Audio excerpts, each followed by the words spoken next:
Сәлем қыздар. Кеше мен күшті шоколадный торт жасадым. Соның бүгін сіздерге рецептін ұсынып отырмын. Алдымен бізге жұмыртқа және шекер керек.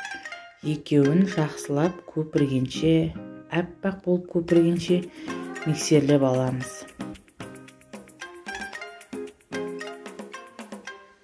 Миксерлейміз. Міне осылай аппақ болып шығады. Сол кезде үстіне сұйық майымызды және сүтімізді құйып, тағы да бір миксерлеп аламыз. Мен барлық рецептінің құрамын описание қалдырып кетем. Ұн, какао, разрыхитель, сода салып, миксерді қоспай кішкене осылай араластырамыз. Ұн мен какао жан-жағына шашырап кетпес үшін осылай араластырамыз да, тағы да миксерлейміз. Бізде қоймалжың, қою масса шығу керек. Міне осындай жақсылап сода, разрыхитель ішінде араласқанша миксерлейміз. Енді осы қоспаның үстіне мен кішкене бір қасықтай уксус құямын.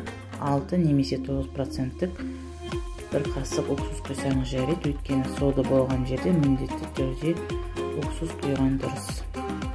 Тестінің жақсы көтеріліп, соданың дәмі шықпауына жақсы. Тағы да бір миксерлеп аламыз. Айналасының бәрін қырып, сүріп аламыз. Енді бізге 20 дециметрлік тава керек болады. Менде осындай кольцо, астына пергамент және фольга төседім. Барлық массаны құйып шығамыз. Түгеліме құйып пешке саламыз. Енді кремін дайындаймын. Бұл үшін бізге сливки және шоколад керек. Оны микроволновкада етіп аламыз. Әбден араластырамыз екеуін. Осындай масса шығады.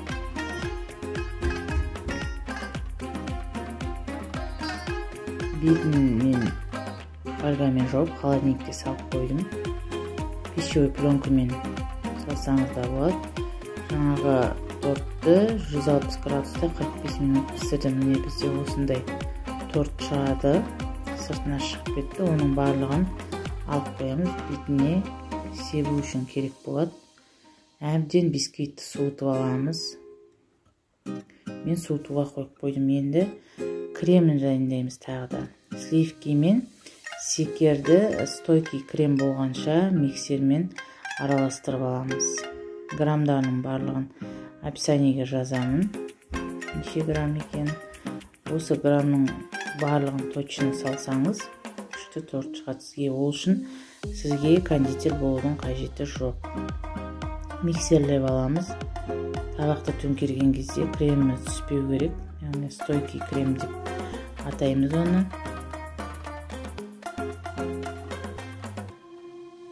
Міне осындай қоймалжың масса шығу керек. Мана холодильникке салған сливки мен шоколадты алып, үстіне 200 грамм 25%-тік қаймақ саламыз. Мен өлшеп алдым. Президент қаймағын қолдандым мен. Осы массаны миксерлеп аламыз. Бізде қоңыр түсті, ақшыл қоңыр түсті масса шығады. Бірінші қасықпен араластырып аламыз түбіндегінің барлығын. Содан кейін миксермен бір араластырып жіберіңіз.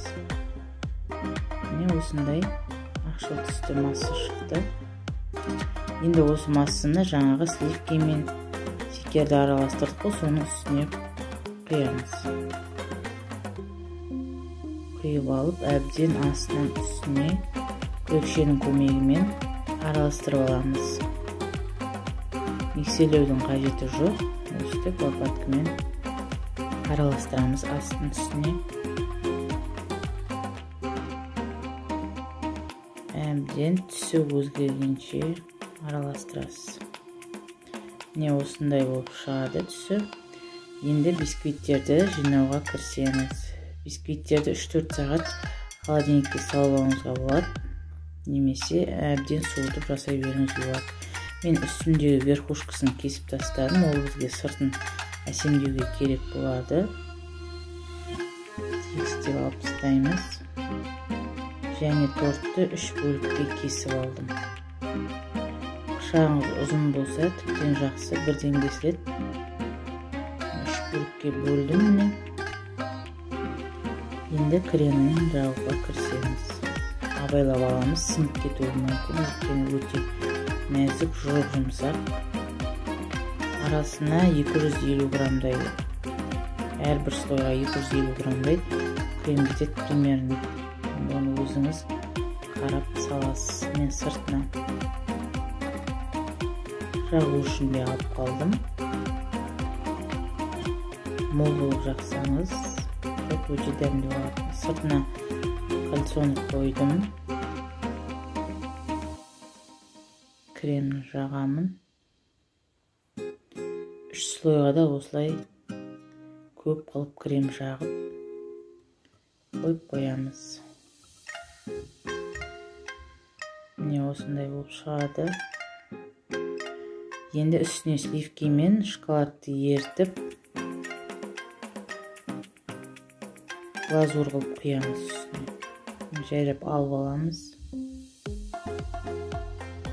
Ана жасаған кезде крем қалады, соны айналасына жағып шығамыз. Тегістеп, шпатель болса шпательмен де жағып алады. Менде шпатель жоқ, күрекшенің көмегімен жағып шықтым.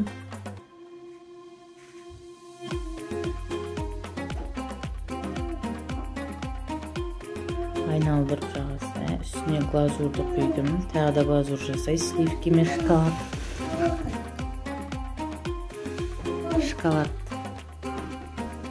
Үстіне глазурды осылай жағып аламыз. Салқын болған жөн, микроволновкада ертеміз. Жағып шығамыз осылай. Енді манағы үстіне верхушка қалды, соны айналасына блендермен езіп алдым. Айналасына осылай әсемдейміз. Жағып.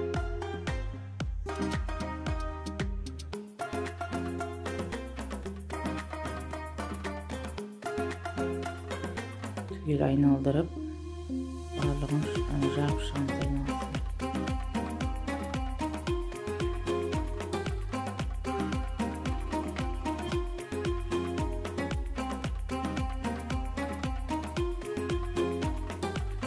Міне менің тортым дайын. Күшті болып шықты. Енді осыны холодильникке 3-4 сағатқа жібереміз. Содан кейін ғана барып кесеміз. Жасап көріңіздер, өте дәмді торт. Сіздермен бірге болған өнер.